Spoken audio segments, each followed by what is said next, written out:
can go for 20 years here easy. They're stocking up. Here's the actual grain. There's wheat, there's oats, there's corn. They're powering up. This is the converters that do the sunshine through my battery. 3 1,000-gallon tanks. They're even arming up. These folks here are armed to the teeth and ready to defend it. And I'm just going to be armed to the teeth with them. Armed and ready, they say, for whatever the year 2000 brings.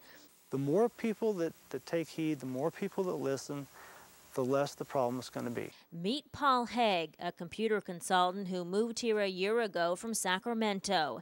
His Lakeview house is miles from the closest small town. Haig has settled in with the goats, grains, and guns. How big a threat do you have to perceive before you're willing to prepare? And I was fortunate enough that I did have the means to prepare, so I have. He's had a busy year putting in these big propane tanks, solar power, even a well and a pump house. It hasn't been cheap. $40,000? No more than 50 max. So what does he say to those who feel the Y2K computer bug is no big deal? I say I hope they're right. I like life just the way it is.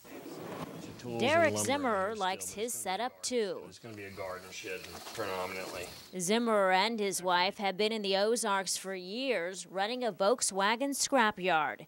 Business is good, and he doesn't expect Y2K to change that. In fact, he has a name for the year 2000 alarmists who are just arriving. He calls them the Y2Ks. I'm not going to say things aren't going to take a turn, but I don't think it's going to be anything drastic. And if what happens truly happens, I'm not sure they can cope with it, despite all the money that they've paid into all their supplies and their huge houses they're building. I wonder how many are going to be around a year after this.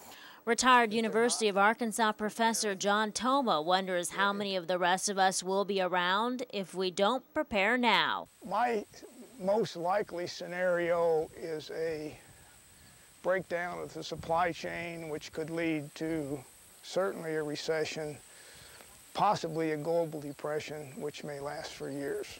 His message: get your water, food, and shelter ready now. If you're not part of the solution, you're going to be part of the problem. Melissa Moon, Color 10 News.